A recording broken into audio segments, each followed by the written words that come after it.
Good evening. Welcome to Monday night's edition of Not Another Rangers podcast.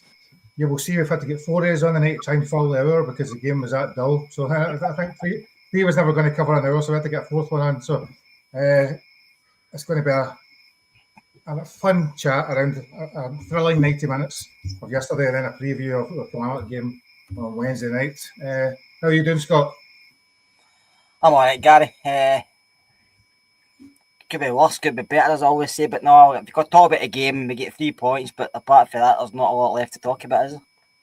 Well, I think as the title of the pod says, 3 points and not a lot else. I think that's exactly it. So that's, if we can find, I've got some things we can pick up on. There's obviously some things happen, but not just chances. Chances were a premium. Scotty, what about yourself? Good to see you. It's been about a month or so since you were last on. Is it only a month? It feels like absolute ages, but yeah, it's good to see you. Last time Scotty was on me warning stuff. Pardon? Last time you were on me warning stuff. Oh, exactly. That's why I'm back. Hopefully for a return. How about yourself, Ricky? How are you? 12:30. Were you all right now? Yeah, life is great. Rangers are dire, mate. A bit down after that performance yesterday, but I'm sure we're going to speak about it. And no happy clapping tonight, that's for sure. There may be some. You know, the good thing is that obviously we've got 3 points and a clean sheet. There's a way you can spin any tail, isn't there? 3 points and a clean sheet, you know, and moved closer to second place. All those other things you want to call it. So in terms of the game, there was 17 shots in goal, 10 on target, 2 clear-cut chances allegedly. I can't remember what they were, and I don't think there was very much happened at all from St Johnson's end. 1 shot at goal, one shot on target, I believe. Was it one of those games that was very poor, but we were always in control, Scott? It was one of these games, if you were sitting further up the table and challenging for the league, you might think that's a good 3 points to get, and it's after a European match, so you'd be happy. But just the circumstances, just now, the way we're playing, the way things are going, and we were sitting in the league, you're wanting more. And it's just probably because we are frustrated. Listen, it was a game we were always in control, but we never really looked to like we were going to score at any point. A couple of half chances, a couple of decent saves, but it got to a stage where it was quite boring, didn't it? And I think that's just what we've been used to this season. European games have been fantastic at times, and domestically we've been poor. Yeah. Scott, you're down south, I think, aren't you? So one of the things I did notice was a lot of teams after the European games struggled, both in Europe and down south. You think that maybe, I suppose, it is one of these things you sometimes experience after a midweek high, a bit of a come down on the Sunday lunchtime? I think that's a really interesting point, particularly touching on the come down, if you like, because sometimes domestically, regardless of after a European game, it does feel like we just struggle in general to get up for domestic games. And there's a huge drop-off. And I know it's a different type of game, but I did feel the energy completely dropped off. We didn't feel as combative, particularly in the midfield, going forward. So you kind of do expect it, because Thursday, Sunday, he's still wanting better, because there should be a significant golfing class. There should be a significant golfing class. So you shouldn't need to have to rely on the energy being there. You should just have the combinations in play and the skill to actually get the job done. And it just doesn't feel like it's there at the moment. Do you think, I'm going to stick with you, Scott, because one of the things I've noticed, obviously, the game Thursday night against Nice, the pressing a really good team, pushing them back and stopping. And when you go to the domestic games on the weekend, that pressing doesn't seem to be there. Do you think that's deliberate, or do you think it's just the style of play, or where does that come from? I kind of feel the opportunity to press isn't necessarily there, because we're not playing against a team that wants to keep the ball. We're playing against teams that just want to get the ball up the pitch, get the ball into the channels, and actually put us on the back foot for 15, 20 seconds.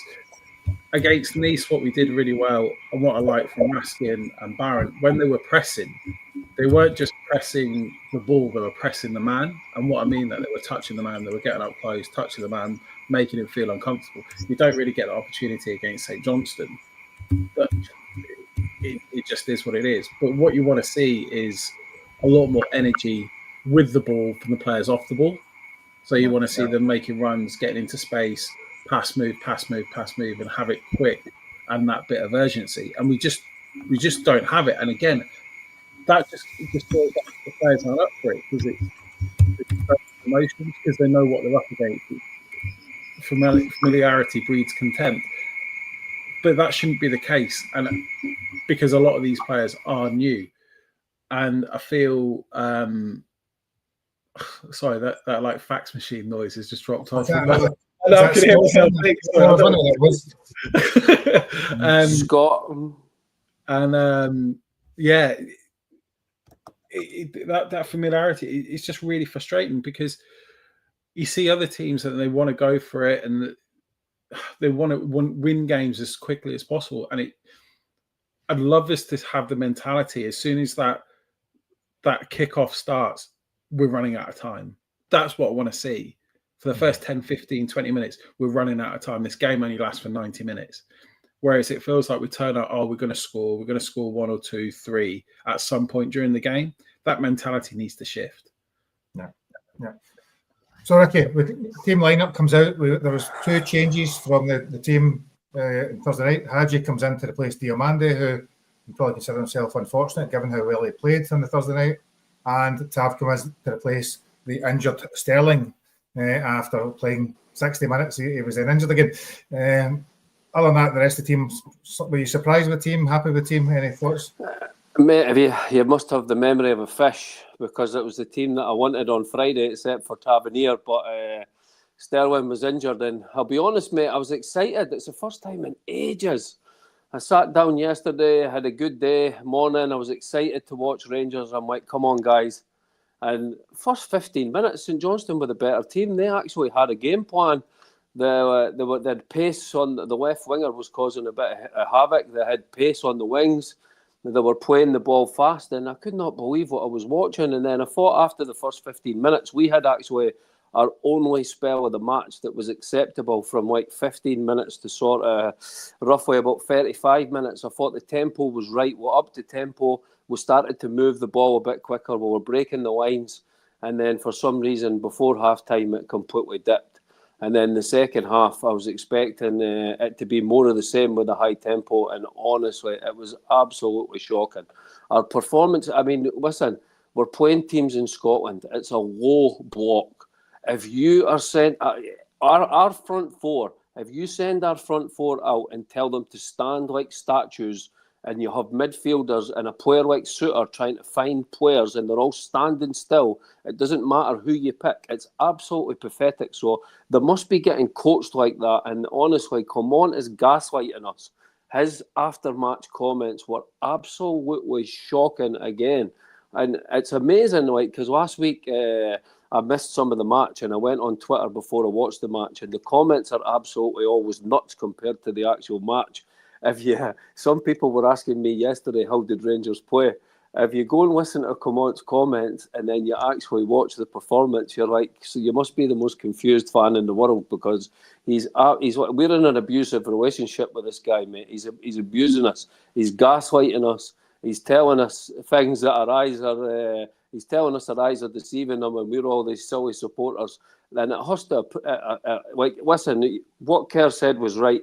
If that was a one-off performance after Europe, you always have during the season games like that after Europe, games like that where you scrape a 1-0. But the European excuses, they're not washing now. But this is how we're performing. If you take away the Ross County goals, we've scored the lowest amount of goals in Scotland, and we're coming into December. It's absolutely shocking, and it's got to improve, Gary, and it's got to improve soon, because, listen, we're playing Celtic soon. We've got an AGM in 2 days. I hope the fans give everyone that's on that stage. I don't want to hear any questions about pies and kebabs and hot dogs and Broxy Bear, what he's wearing, any of that shite. I want people to be getting sensible questions, be fair, but be firm, and get torn into the club, because they need it bad, because things have got to improve from the top to the bottom, because right now it's not good enough. Yeah. So as you say, the first half was relatively uneventful, it's fair to say. I think St Johnstone, actually, I'll give them their due. Actually, the first 10, 15 minutes, I think they played nice football. They tried to get the ball down. I've seen that played much more passing than I've seen them doing it in a lot of games. It was, and they were using, what's it, the boy called Capioca, whatever his name is. It was the kind of fast lightning one in there. So they did look to get the ball moving, move it quickly, and started well, as you'd probably want any home team to do. And then, as you say, after about 15 minutes, we started to control the game. I suppose, Scott, the one that probably picks out in terms of control was maybe Hadji in that first half. He's the only one to me that probably looked like he was creating very much, although not doing enough lot with it, Scott. No, but he looked comfortable, didn't he? He looked happy to be back. He was playing with his head up, which a lot of your players don't, and he was looking for forward runners, which they weren't many, to be honest with you. We weren't making the wee triangle passes a lot. We weren't passing inside the full-backs and try to get it back. That's how we scored against United the previous week. Jeremy passed it to Danilo, he passed it back and we get the goal. It's just a basic wee passing move. We're not doing enough of that. Everything side to side are very, very slow, and that's the issue. I know people have spoken about Raskin and Barron, who I really like, but in games like this, when the other teams are sitting kind of deep, why are they not getting forward more? I don't think that's in their game to get forward more. I think that's why I said the other day, maybe play one of them. We need another midfielder in there who's more attacking, who likes to maybe have a shot, because we don't have players taking shots. Apart from Cherny, not really anybody who wants to have a dig anywhere outside the 18-yard box. Yeah. I don't know if I would try to look for the perfect goal. We're trying to do. We'll be scared to shoot. I don't really know. It's no ideal, Gary, when you're playing. My point against Colin mentioned that against Nice, the gap in budget, didn't he? And then he doesn't mention it in the league where we've got a far superior budget to Dundee United, St John's, and St Mirren. I didn't think St John's were great. I thought St John's were trying to play football they can't play. They were constantly trying to pass it for the back, which we were getting caught out. If they'd have played the same type of stuff at United, played the Ibrox, we'd have been in more problems. Just play the long diagonals over proper, and you've got a chance all the time, because he was running in quicksand and then he went off injured, and then Clement says he was injured beforehand, he was feeling sick. I probably shouldn't have played him. I should have played Balogun, but then proper start. So it's like, why did you start him then if you probably shouldn't have played him? So it wasn't great. I didn't enjoy it, and I know that's not really a thing, but I know we get the 3 points, and that's the main objective at the end of the day. But I want to see more for these players. I think there is a good squad of players there who are technically okay, and some of them are really good footballers. But I think some of them look lost during the game. Yeah. I think some of them, they revert to the normal, going back to where they're going to cross away instead of just trying to.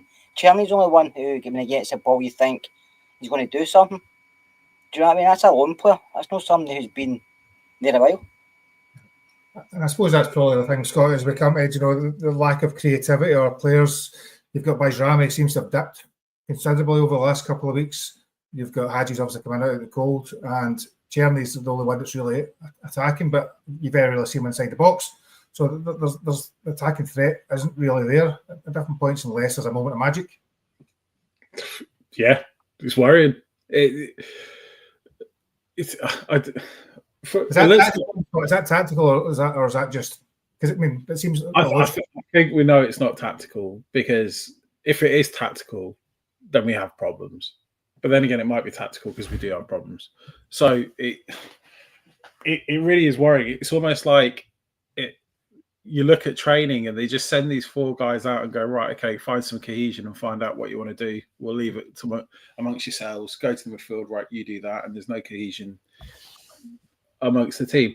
Like, Bayrami looks fed up already.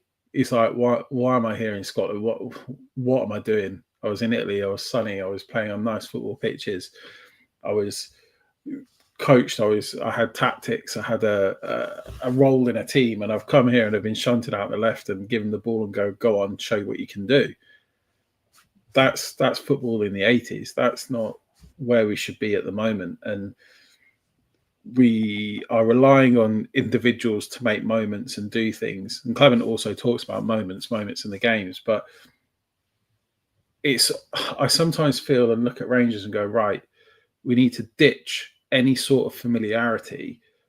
We need a completely random formation, like a 3-4-3 or something, that actually gets the players thinking about where they should be on the pitch and what they want to do, like a reset. I'm not saying it's like the answer going forward, but they need a reset, a rethink, instead of, as you say, reverting to type, reverting to what they know, falling back on something that hasn't failed, but they're comfortable in doing. They need to like think about it, and it is such a boring watch. And where do we go? What do we do? Well, we can't keep reinventing or redoing what we're doing, just selling players and buying players and asking them to do the same thing, because they'll fall into exactly the same trap.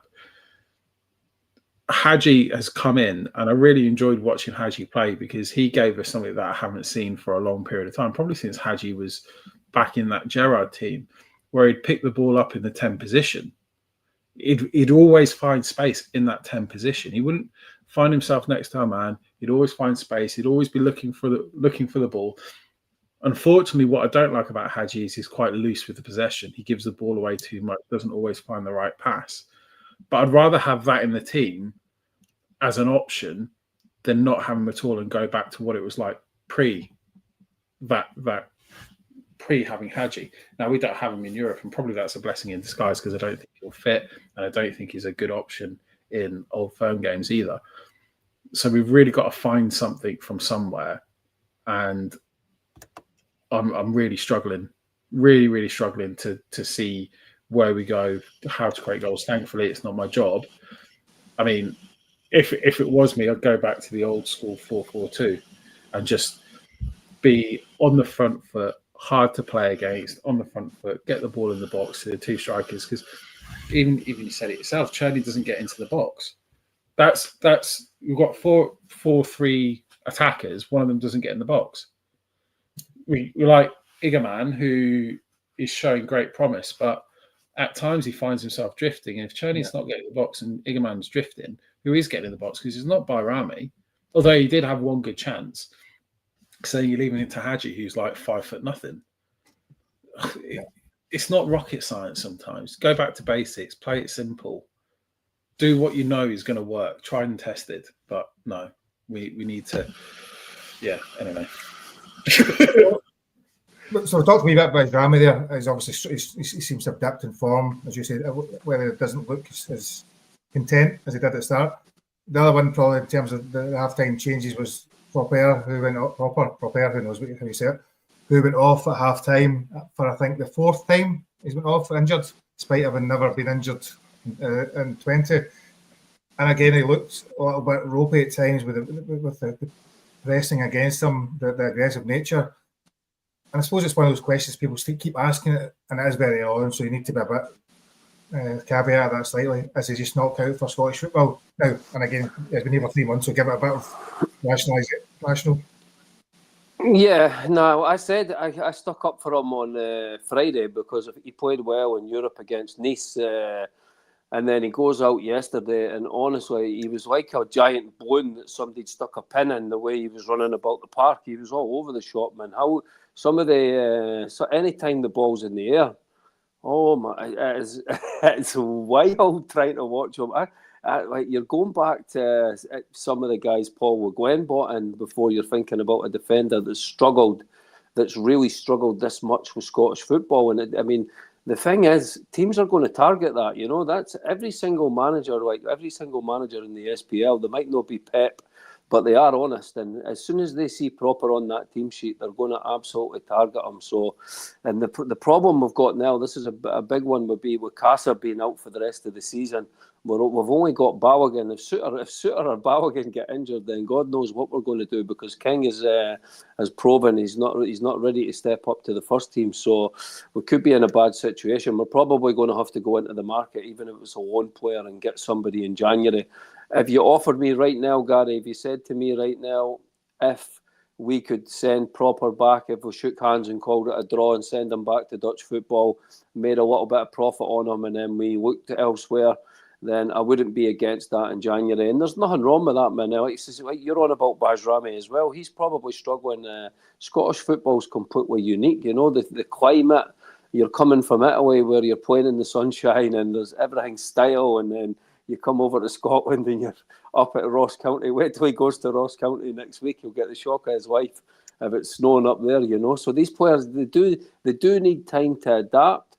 And probably if the team was playing well and we were like, if we were seeing the Nice game every week, and Sunday was an anomaly, then that would be good. But it wasn't. The performances have been poor, so the players get it a little bit more when the performances are poor. But he's got to improve. He's got to improve soon, because fans are starting to get on his back as well with us coming off 4 times, 5 times, 6 times. We've got so many players in our squad that as soon as they go and get tough, they can't wait to get into that treatment room. So we don't need another one, that's for sure. It's just a shame that the ones that are there every week are the ones that get most abuse. Anyway, that's aside. So in Scott, we then bring on Ridvan and who's the other one that come on at half time? Balogun. So Ridvan and Balogun come on. There's been a bit of talk about Ridvan, the faction's still going, about Ridvan coming on and whether Jefte should have went to left midfield and Ridvan left back as opposed to the other way about. I'm going to first get your thoughts on that, then I come back and pick up on a question for you. The bonus way, I think when you play two of them, they can chop and change, can't they? Because they can both go forward, they can both drop backs, they both put left back. So I think the manager just leaves it to two of them. If Ridvan goes forward, next time I might say to Jefte, you go and I'll sit back. They can chop and change. It's not a case of you sit in front and you sit behind and that's it. Footballers should interchange. You should be able to decide on the park when to cover for somebody, when not to cover for somebody. It's not just a case of this is your position and that's it. That's what good footballers do, but they should be able to. I mean, I'd probably say out of both, I'd probably prefer Jefte further forward because I think he's more dynamic. He's got a bit more physique in him. He's more powerful than Ridvan is. So I'd probably put him further forward most of the time. So this leads me probably to a nice question. I'm going to ask a few here. I've noticed today, I was thinking about Jefte and this sort of stuff.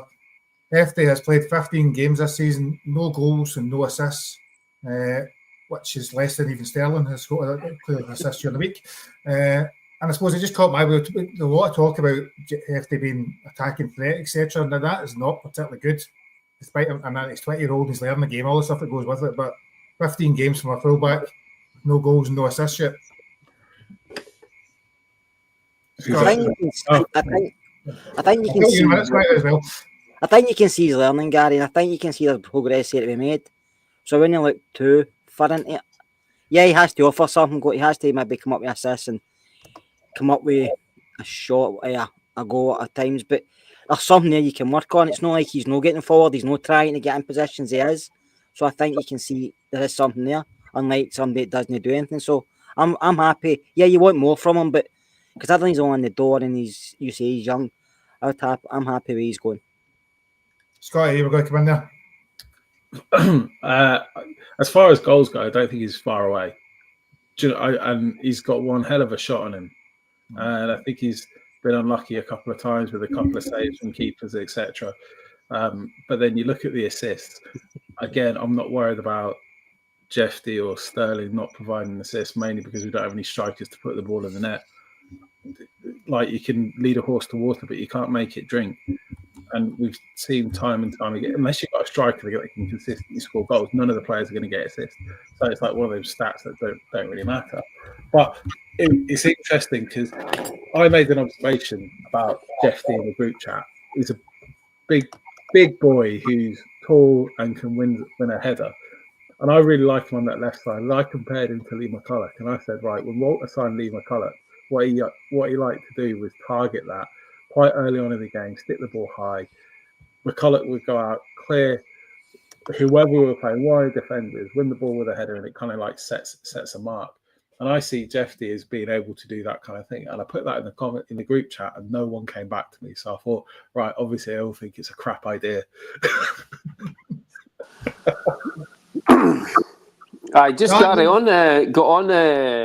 On Jefte, I think Yilmaz could come into the team right now at left back, and it's nothing bad against Jefte because he wasn't signed to play this amount of games, mate. He was signed as a project player to learn, the same as Igamane should be, the same as Connor Barron should be. These 3 players weren't signed to be stars of the team, but the players that should be the stars of the team have been injured again and on the treatment table, so these guys have had to step up.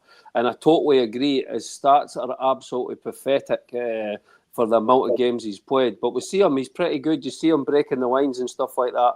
So like I say to you, Jefte, Barron, and especially Egaman, but Jefte and Egaman are super coachable players because they do all the really difficult things really well. The simple things that you can tell, they'd be like, for me, if I was a football coach, I would love to have the two young guys at the age they're at, and I would be drilling it every single day. But my problem is, well, come on, is he doing that?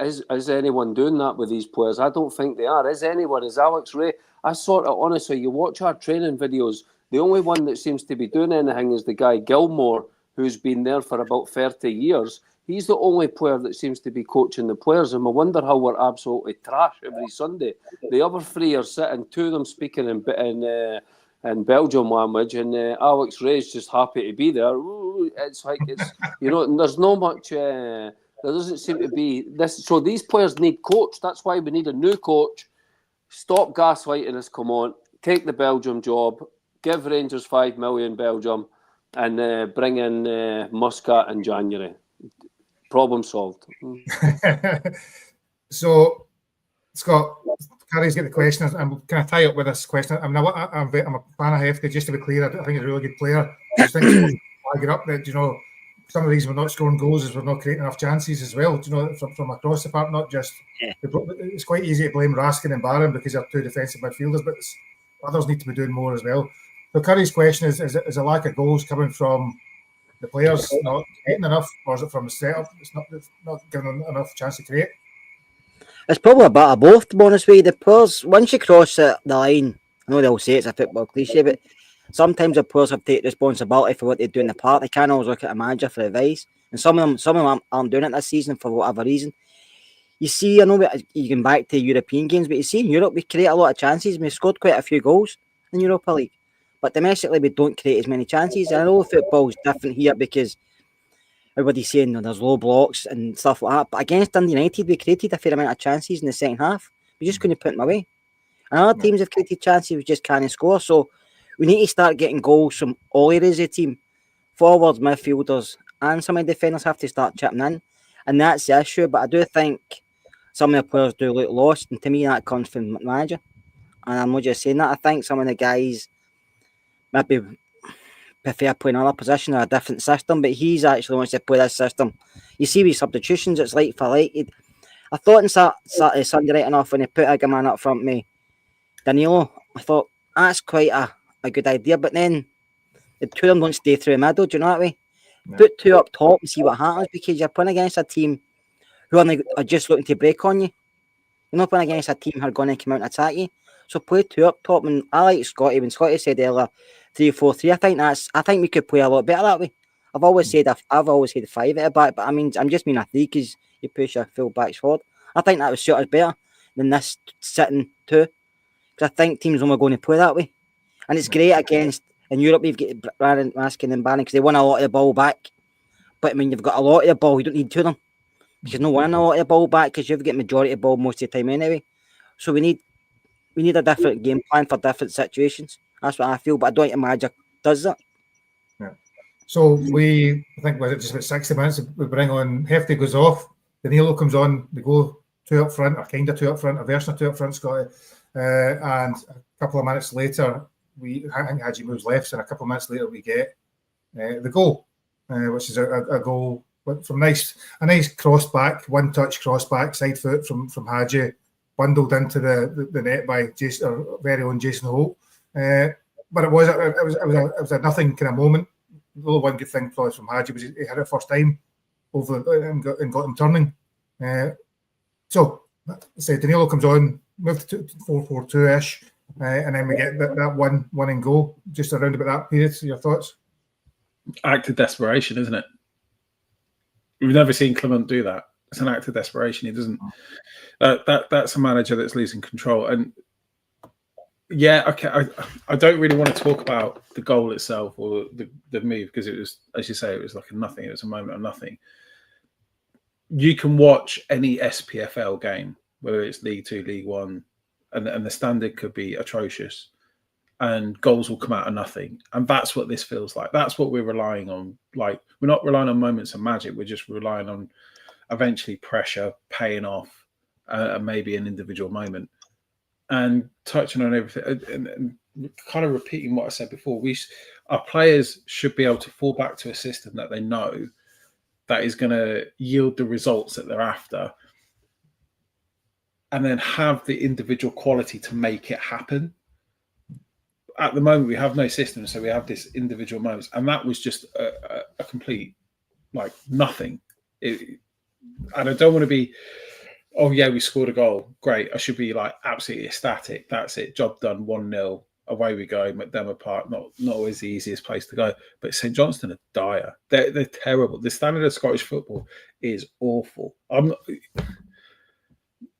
like, there's nothing positive to actually take away from this game apart from 3 points.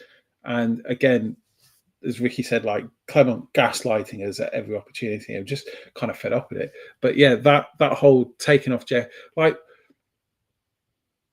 what would go through your mind to make that decision?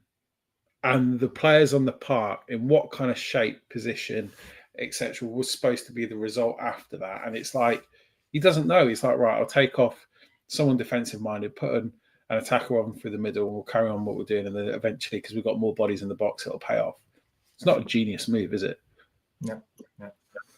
So the game plays out, but nothing much happens. I think there's a couple of subs. Diamandi comes on for the last 15 minutes, and then Kieran Dowell, who we hadn't seen for a few weeks, comes back on for the last 5 minutes. We get the win, but I want to pick up maybe one player we've not mentioned, and I thought he was excellent. John Souttar, Ricky, I thought he was continuing his form, posed, and probably the star man of the last month or two.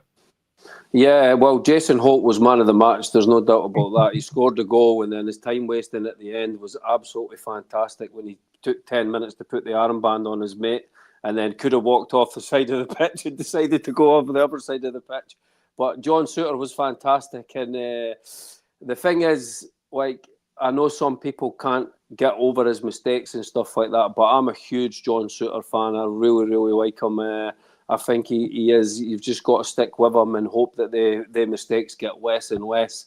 He's always going to make the odd mistake here and there because he does have a concentration issue and he is going to have the odd brain fart. But when you see how he played against St Johnstone, if he can play like that most matches, and to be honest, if he didn't have the injuries and he played like he played for Scotland and he played like he did on Sunday for us, he would be in the English Premier League. He would be playing for Rangers, that's for sure. So, I'm very happy with John Souttar. I just hope he can continue that form. I think he's probably been top 2, top 3 players for us this season, and hope he can continue that form for the 2 huge games that are coming up, January the 2nd, and then obviously the cup final, because we need him. We need him to play like that, and it's probably going to be Balogun. We need Balogun to have a performance like that as well if we've got any chance of taking something.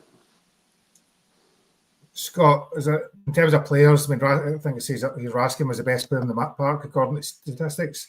Anybody else stood out for you, or you trying to forget the game altogether? Really, listen, Raskin was his usual self. He's winning the ball back and giving it to players who should be making things, creating things. But he was doing his usual Raskin. I think Raskin's played really well since he's come back into the side, and he's doing what he always does. He wins the ball, gives it back to somebody else. Souttar's been great. And he was good on Sunday, considering he was next to proper, because he was having to think, well, he get beat with every long ball because he wasn't great. So, Big John's come on to a really good game, a consistent game. Yeah, every player's got mistakes. It doesn't matter if you're worth £100 or 100 million, you've got a mistake in you. Just depending when it happens.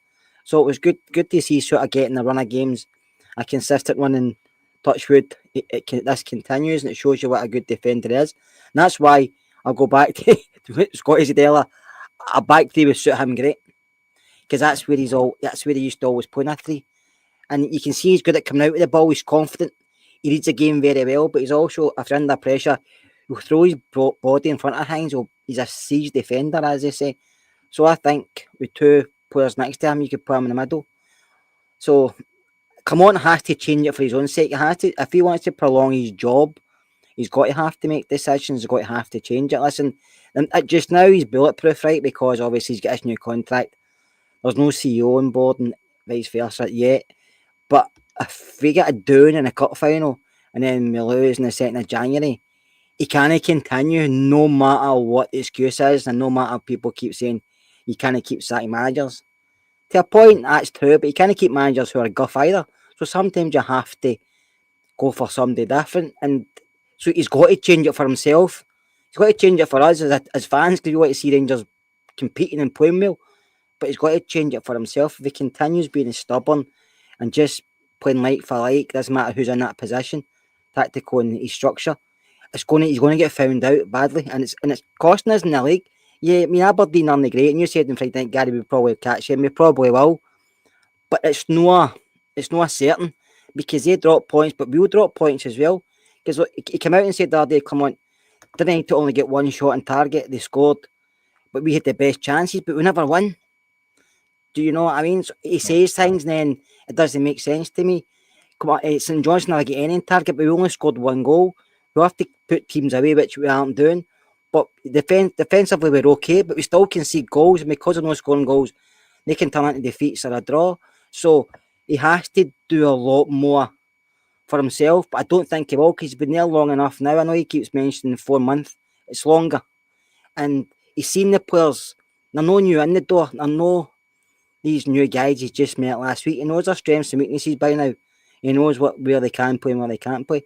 So he has to change it. He just can't be stuck to this formation and that's it and nothing else because he will end up getting the sack. So I'm going to pick up a couple of comments because I quite like some of these here. So I'll come at this one first from Scott. So has anyone thought that he doesn't have the players to play the system he wants? So I suppose to me, it would be one of the issues is he likes to play fast wingers and doesn't have fast wingers or they're always injured. So Scott, do you think it is potentially it's much to do with the players that's not yet at his disposal? Doesn't have them because of a rebuild or they're injured? Clement wants it all his own way if that's the case. Because if there is a system in place, I'm yet to see it. Right. So for me, that argument is not there because I don't see a system, I don't see tactics, I don't see a structure. But let's play devil's advocate and let's say it's there. We spent £4.2 million on Bayrami when we had a number 10 in Hadji, if he wanted to play that 10, but he decided that he didn't want to play Hadji and he made an example of him. Fine. Maybe Hadji isn't good enough, but he's coming in, he's proved he has. So then he spends 4.2 million on Bayrami that he's shunting out on the left. Is that a new signing that he's signed that doesn't fit his system? I don't know.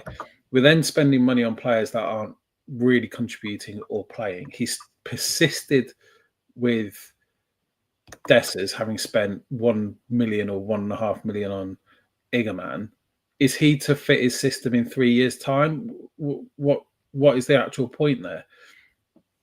It's just excuse after excuse after excuse. And that's probably what Clement will point towards. And I can understand fans asking the question. I just don't see it.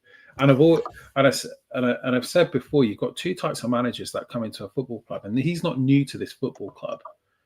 He's been here over 12 months, like 14 months now or whatever. And you come in and you've got two options. Either you look at your squad and you find a system that suits the squad, or you implement a style with real conviction and you get the players. Bearing in mind we've got a first team squad and a B team squad, you find the players that are going to be able to play that system. And if they're not good enough, then you upgrade them. That's fine, but they're able to play the system or they're playing the system to the best of their ability. And eventually the ones that aren't good enough get found out. But we've not seen any of that. So I don't see how that it should be a consideration or a leeway that Rangers fans should give him, because he's neither the guy that's come in and made the best of the situation. Yeah, when he came in, we had a new manager bounce. That lasted probably for a longer period of time than anyone expected. But let's face it, when we were winning games, the football was crap and it was by the skin of our teeth. And that caught up with us. And that's given us the present day situation. But we're no further forward. We've seen no structure. We've seen no positivity. And again, I feel like I've come on for another pod and I've just been overly negative. But I'm just saying as I see it. Yeah. So I'm going to stick tactically then. So because I've seen another question posed by, and probably like something Scott said. So Ricky, I'm going to come to you with this one. So Barron and Raskin, taking back that questions a few times. This has been raised a lot now since Raskin came into form. I mean, we've got the two of them playing together. That really should go back to only one of them playing. And Raskin probably when it's playing more effectively. Do you think as a two, even if it is a two, depending how you want to call it tactically, it's a way to be going in domestically? Depends the game, mate. It totally depends on the game. I don't think it was a problem in Perth against St Johnstone, because I think in the matches you do need to win the battle, and The problem is not who the two is in midfield. Okay, if we get one extra body in midfield, that's great. But if your front four have got no movement, no desire, no pace, no plan, no crosses, there's absolutely nothing coming from your front four. They're just standing there. Then it doesn't matter how many players. John Souttar has the ball. John Souttar plays like a midfielder. He comes into midfield. He's fantastic at the ball. He's always looking to play the ball fast to either diagonal to Tav or to the left side to Jefte to break the lines and play the ball fast. But if the front four are just so static, don't get me wrong. I'm going to challenge you on that then. So just going to Cherny, who's been our best player all season. Hadji, we've talked about having a good game. Agaman obviously scored 2 during the weekend, and Bayrami is a quality player despite the fact what's happening. So is the issue they're not getting serviced with the ball enough then, as opposed to... No, definitely not, because like what you're saying is you're picking out individual moments and you're picking out, but look at the overall stats of our team compared to Celtic. The only player in our team that's got acceptable stats this season is Cherny, and he is still probably 5 goals behind both of their wingers from the team that we're trying to catch. Our striker is okay. Dessers gets goals, but we don't even speak about Dessers, please. And on the left-hand side, and this is not a go at Bajrami, because he did look okay when he came in there, and he probably had the desire to play there when we first put him on the left. But now, so many weeks later, he's like, for God's sake, am I going to get a shot in the 10? He sees everyone else, He's like, Broxy Bear will be playing in the 10 before I get a shot in the 10, We've had Dio there, Hadji's there now, he's just came back like the Undertaker from the dead. So the poor guy's thinking, when am I going to get a shot in my favoured position? So I get what you're saying. But against Kilmarnock is a perfect... Listen, we're playing at Ibrox. We've had a good break since the weekend. The players hopefully got Monday off. Tuesday, a good training session. Against Kilmarnock, we've got all the players back now. We've got Danilo to play up front if you want. I would get Yilmaz in the team. And I know I'm not moving on again before you attack me. My point is for the 2 sitters, I wouldn't play them against Kilmarnock at Ibrox. I would like us to be a lot more dynamic. Even when you play a 4-2-3-1, you can still change within that. You can still change that and move players around. We don't move players around. Hadji, Cherny and Bajrami are 3 perfect players to interchange and move around. Cherny would be amazing in the 10. I know he would, because he's got that. He's fantastic on the ball. But we don't move any players around. They stand like statues. It is so frustrating to watch when you see. So for me, I would, against Kilmarnock, it's a perfect chance to not play Raskin and Barron, give Barron a rest and really go for Kilmarnock. Scott, similar question, I suppose, just to finish the tactical discussion here. I see a comment from Lee about teams suited to European football, good players, blah, blah, blah. And this comes up constantly, that we can play well in Europe, but we can't play well with tactical, don't know how to defeat a low block. Now, that kind of keep coming up every single week, and nobody understands that. There must be more to it than just we play the same thing, it doesn't work. I think it's just a lot it's to do with the players' mentality as well. I think we go into Europe as underdogs most of the games. We're not expecting to do much, we're not expecting to win. They go in with a freedom of thinking, we'll go out and play our own game. The team's going to come on to us. We know we can defend. Like I said, John Souttar's been defending really well. We sit deep with Souttar, Raskin and Barron winning it. And then we do hit, look at the goals we scored, we do hit in the break at times. And I think the players like that type of game. But when we are put up against the teams where we've got 8 in front of them, and there's not a lot of movement, we struggle with ideas. We're not good. There's no creativity in the team. There's nothing. We don't pull teams out or pull teams wide. We struggle. We just go side to side, and then we can't even hit the cross ball. Because there's not getting many bodies in the box to put it. So we're just kind of doing this. We revert back to type Gary, which we've been used to in the league.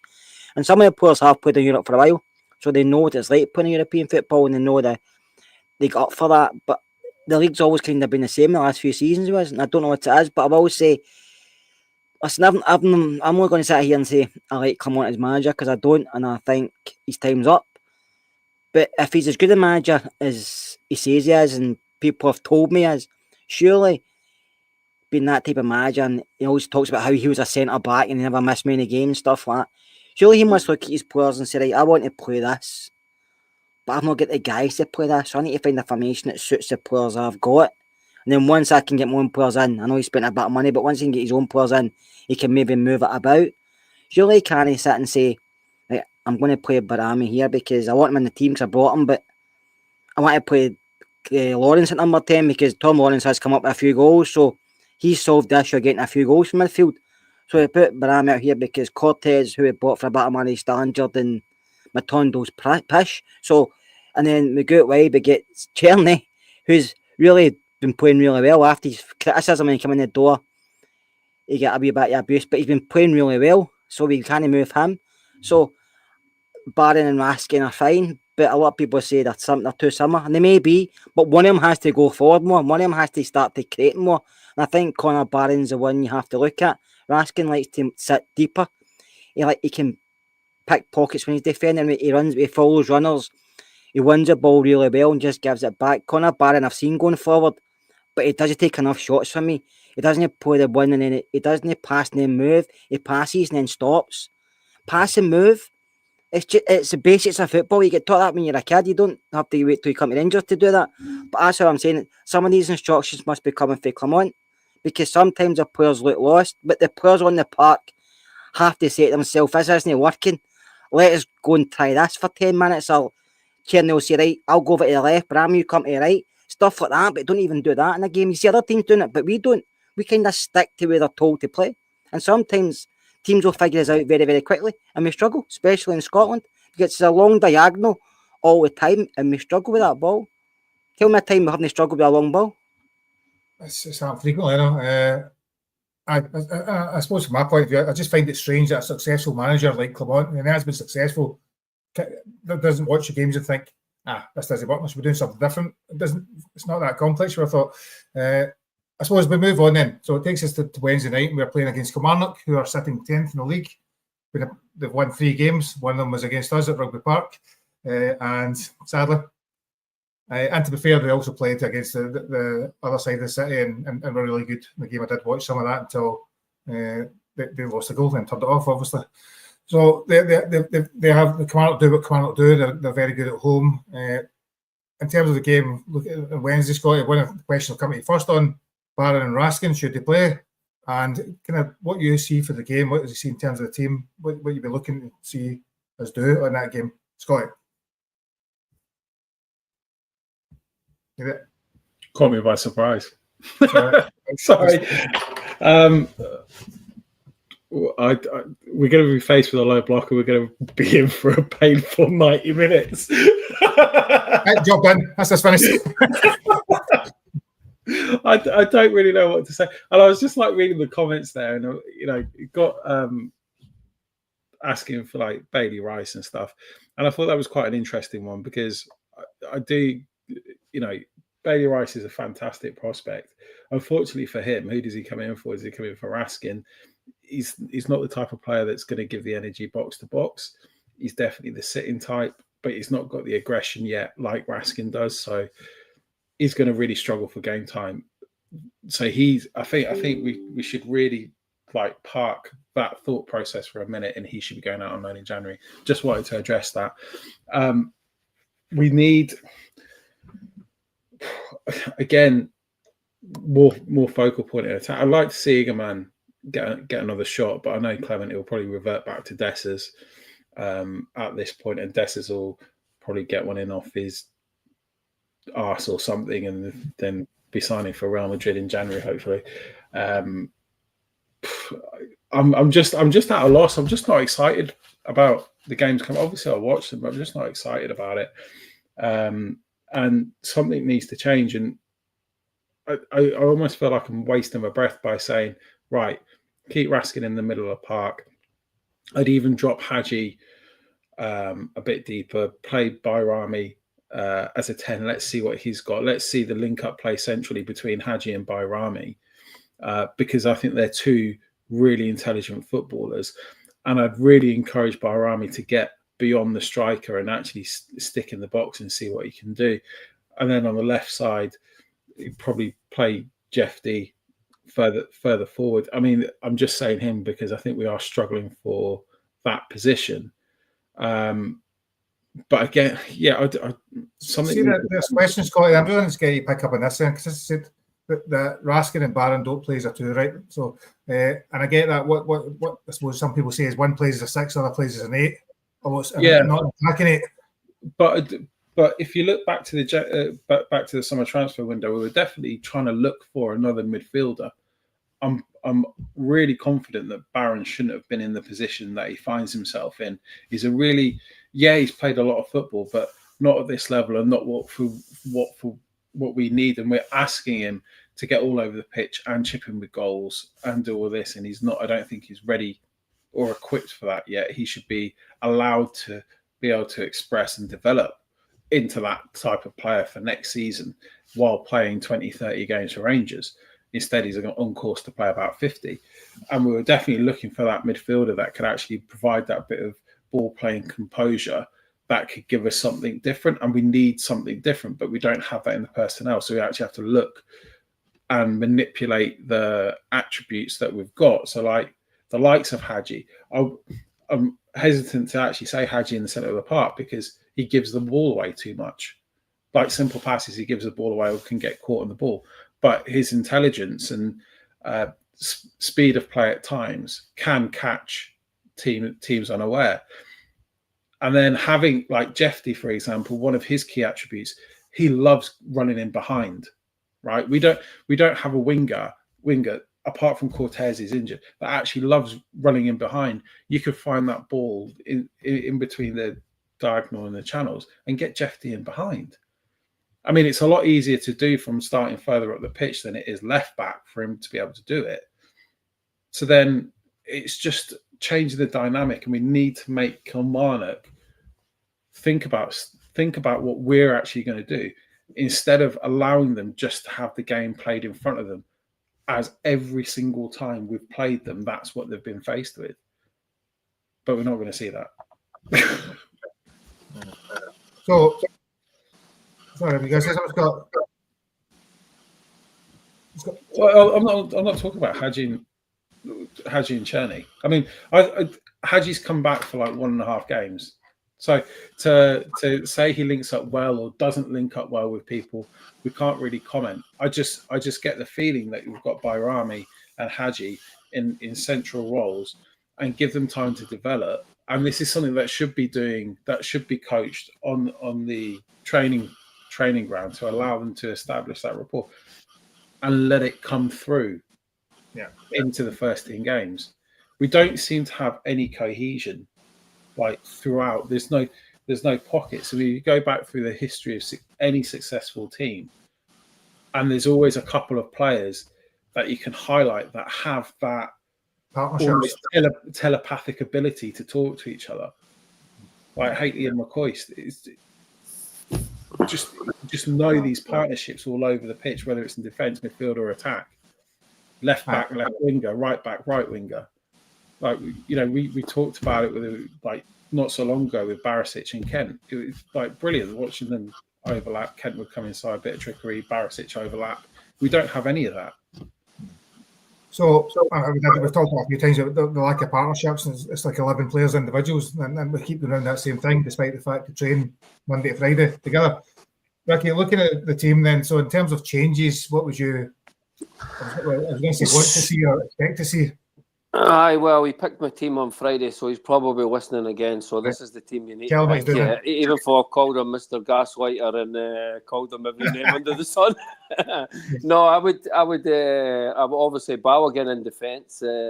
I would keep Jefte left back, and then I would keep Raskin in the team, and I would either go with Diamande and Bayrami in the 10 and put Hadji to the left.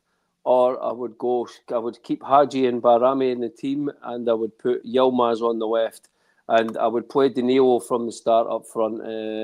Cherny obviously stays on the right, and I would give Danilo, because to be honest, all of our strikers, honestly, what is going on? Can you stick 3 of them together and actually get a decent striker out of 3 of them?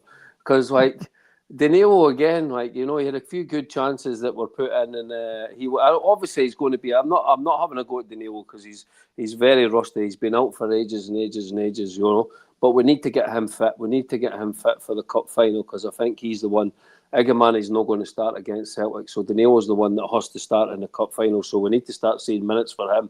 You know that McInnes is he's going to come and try and turn that crowd at Ibrox. I don't know if it's going to be full, but McInnes will have them well set up to frustrate us. If we don't score an early goal, then Ibrox could be quite toxic quite early, because fans have had enough of watching this turgid football. So it's important that we, and I said it on Friday as well, when this team gets an early goal, we're a different team. When we score a goal, but okay, it's been Ross County game since the last time we scored an early goal. But when we do score an early goal, we're a different team. You see the confidence in the players, but it's not happened for a while. But we need to see. We cannot see the Dundee United, Kilmarnock, St Johnstone performance. We cannot see that again on Wednesday night, because fans are at the end. The team got some brownie points. We managed to make Nice look like St Johnstone, and then St Johnstone looked like Nice. So that was a good achievement. And so we need to see something at Ibrox. We need to see a good performance. We need to start smashing in a few goals. We're the worst scoring team if you take away that Ross County game. That stat is absolutely insane. I think we're 27 goals or something worse off than they've. And that's what they've scored. 27 goals they've scored more than us. And we're speaking about our numbers. That's where the problem is. Our front four just don't have the right numbers. Our numbers are miles away from them, and that needs to get better. Last thing, because this is probably the end of the pod, I'm glad that Aberdeen, the clown car, the wheels have fallen off, the horn's fallen off, the steering wheel's fallen off. So suddenly, if we win, we're only 3 points behind them, which is absolutely nuts, considering a few weeks ago they were in a title challenge. So at least they've fallen away as well. So we need to catch Aberdeen. And my last question around dilemmas around who we pick. He did say, Clement did mention that Bayrami and Cherny have played a lot of football. They've also played all the international games. And there's an argument that certainly at least one of them should be getting rested for Wednesday night. I would rest the two of them, Gary. I would play Higgerman out in the left. We had Jay in the centre behind Danilo and Cherny. Who's right? If you're resting the two of them, where would Cherny? Who's playing the right then? Cherny was the end. I wouldn't rest him. I'd keep him because he's been playing well. But Amy doesn't look happy, but I'll give him a wee rest.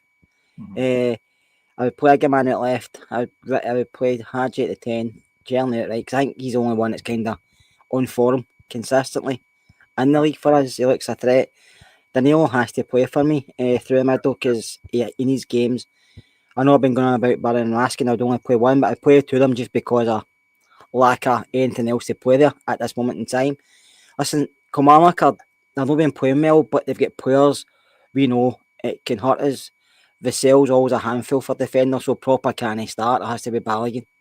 Proper can't start against Vassell, because he'll just throw him a bit and tell him get back to Holland. He can't start. I don't know who else to put in front of Watkins.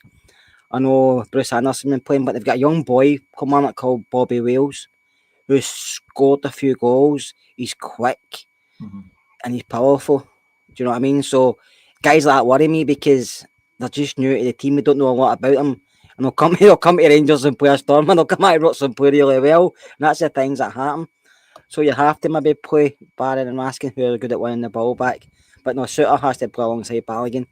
Right back probably will be Tar, because Sterling still get the injury of that block nerve, and left back I would say Jefte at the moment. Listen, the game as well. Do we know he can fit? He can come on later on. So he can. I think he can come on at half time when we're 1-2 or whatever. No, I'm just going to mention Tar. I know I've given him a lot of criticism, right? He wasn't great yesterday, but he wasn't bad. But I will mention his interview. As I watched when Tar was saying his numbers are going to be as good this season as they have been previously. He didn't think he was playing bad. Now, that's his opinion, and he feels he's still fit enough to play every match. That's great if he thinks that, but for me, he can't play every match. I think it was Chris Boyd that said he's still the best right back at Rangers. I can see why he's saying it, but also not anymore he isn't. I think if you look at him and he's functioning fully, he is, like a couple of years ago, he was undroppable, because he's playing that well, especially going forward. But I'm not getting any numbers anymore. Defensively, he always had a mistake in him, like I've said before, all players do. And I know you mentioned on Sunday, cleared a cross coming in, which is great, but in big games, he struggles to do that. So for me, going forward, it has to be Sterling, but Sterling's got a problem with consistency playing games. He's always got something wrong with him, isn't he? So Tav will start in Wednesday night for me, and I think, hopefully, he continues where he went yesterday and plays a bit better. I think you see it. I'm not. I think, as you say, we've all said many times, he's obviously not the player he was. He probably still is able to contribute for the season. It's a bit like if you watch Kyle Walker, he's similar. He's started to decline. He's not the player he was. Andy Robertson's actually another one. I've noticed this season. I thought he started to decline for Liverpool. They're still obviously good players, but they're not what they once were, and that's what happens to everybody. And particularly if you're a fullback, you're bobbing up and down for years after years, it would probably hit you harder. Kyle Walker, man, his the drop off in him is unbelievable. That must be all the mad things going on in his life with 3 or 4 families or something, man. Because no, honestly, his form, you watch City and he is an absolute bomb scare this season. It's incredible watching him for City, to be honest. Walker's pace put him in a lot of trouble. He was never the best footballer. He was okay, but he was fast as anything. His pace saved him quite a lot of times, and that electric pace isn't there anymore, and that's how he's struggling. Welcome, not another City podcast. That's that. So last things we're going to do is goal scorer and goal scorer. Scotty. 1-0 Rangers. Hey, man. 1-0 Rangers, exciting game. Looking forward to that. In the cold Ricky. 4-0 Czerny. He always scores. Danilo and Diomande with a goal, and the last goal was going to be Tavernier penalty, and never going to hear the end of it on Friday from you. We don't get penalties anymore. Those days are gone. Yeah, we need one. That's what I'm saying. We deserve one. We don't get in the box. That'll be a good point. We don't get in the box. That's exactly why we don't get penalties, because we're dire. Scott. 2-1. 2-1. Czerny will score. Czerny, and I'm going to go with Big Suter, because I think he's due something. He's been playing really well, so hopefully we've not scored a set piece this season, have we? No, not at all. We can get our first set piece goal. So Suter and Czerny and Suter. Yeah. So last thing I was thinking about. So Cantwell scored, been performing, tearing up Blackburn Rovers. Fabio Silva scored the winner against Barcelona at the weekend. Still shite. And it made me think, players that failed miserably at Rangers, but they went on to great things, have done excellent things at other teams. Who can you think of? Any thoughts coming? The one that popped in my mind was Umar Sadiq. Jardel. Jardel's he was always the player. Not many. You could argue Gattuso. Gattuso, yeah. Argue. You can't argue. Gattuso No. He won the Champions League and the World Cup, man. I think he was winning that with Rangers. Players that failed miserably at Rangers, I don't think. No, I didn't feel much. It was a bit harsh. No, but it was. I know what you mean. That's why I said you could argue. That's not. I mean, you could argue whether it's AC Milan's a step up for Rangers. I don't know. I think it's just one of the things, Gary. Guys come here. I mean, we sign players on loan for down England, and they're good players down there, but they come up to Scotland, and sometimes they don't get the game up here. They can't adjust it. Ahmad was the same when he came for United, and he's playing really well just now. But look at the space he gets around. Did he get that space up here? Do you know that way? So it's a different game down there. Up here, it's more physical. You're not playing against guys who are technically good. You're just playing against guys who like to push you and kick you. And so some players can adapt it.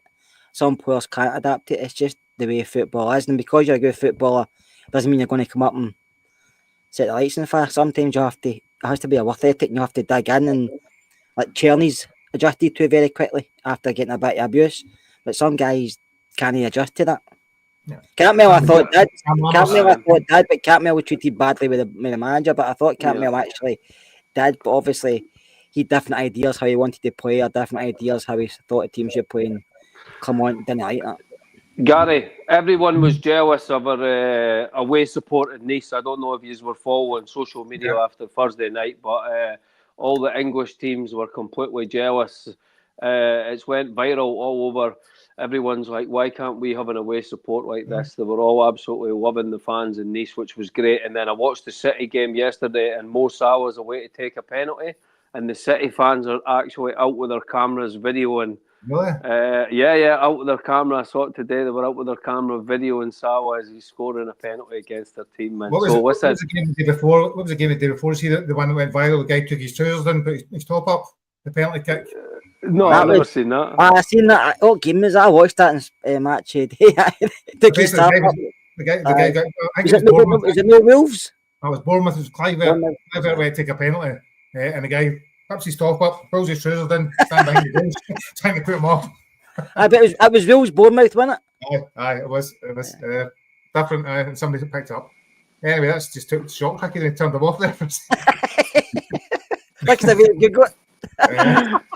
Brilliant. Anyway, went an hour and 5 minutes or so I think that's enough time for this evening. Good job, boys. Hopefully you liked it, so please like, subscribe and share.